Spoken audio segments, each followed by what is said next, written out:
just back with IGN's E3 live show, an overload of gaming goodness that will get you excited for upcoming games. Next up, we have a continuation of the critically acclaimed series. The first Deus Ex set the bar for action RPGs, introducing a world of government conspiracies and cyberpunk sweetness.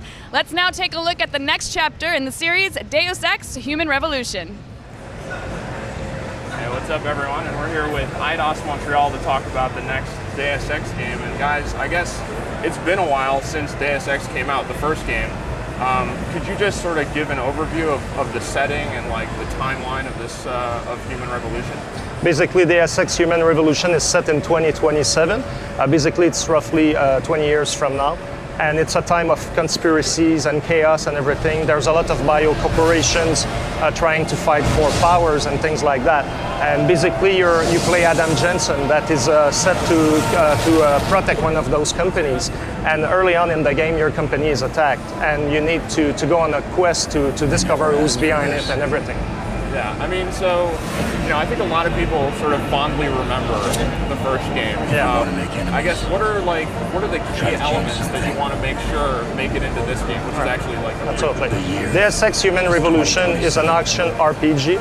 So for us, what is really important is to let the players play the fantasy the way they want. And for that, we have four gameplay pillars.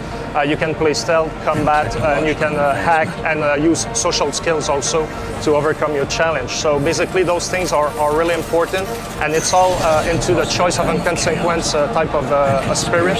So every time you choose to play one way or another, there will be different consequences to your action. So it's at the core of the experience. Okay. And I guess what about like designing how the world looks? Like, can you talk about just you know, building the art style for the world and what sort of inspirations you were drawing on to make it feel like a believable kind of your future setting?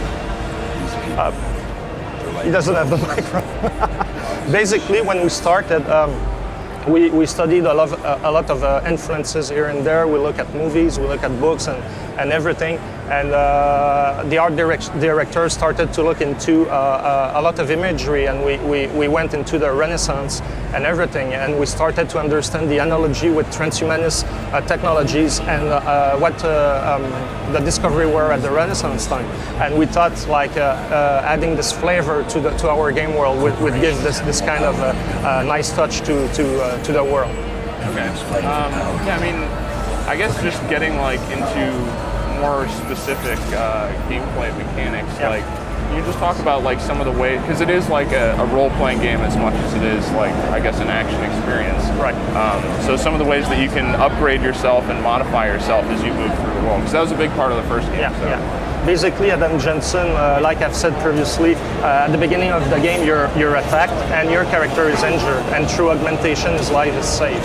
And basically, you have tons of augmentations that will allow you to boost your combat abilities, to boost your stealth abilities, social or hacking, depending on how you want to play the game. And obviously, you will have to make some choices because you won't be able to max out all the abilities. So yeah. Yeah, I mean, could you talk about just some of the new things? Because I know there's a cover system now, right? Yeah. And it shifts out to the third-person perspective from time to time. Yeah, and basically what we wanted to do is to add kind of a tactical aspect to the combat, and the cover system allows us to do just that.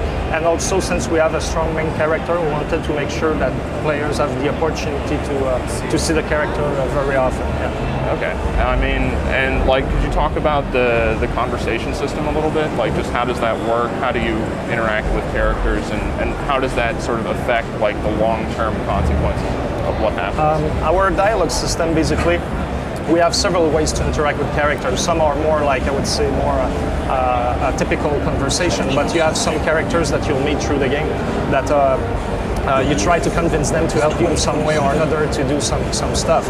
And basically what you have to do is to read between the lines of what the character is trying to tell you, like, because he's reluctant to help you, and you need to figure out a way to convince him.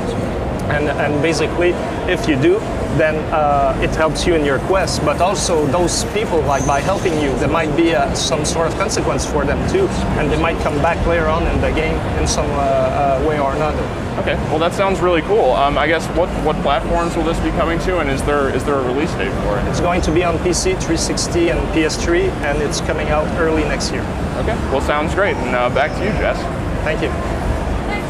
Deus Ex. It's been far too long since the last one. So how did you guys out there like it? Shoot over any comments or suggestions by following our Twitter at IGN, #IGN Live.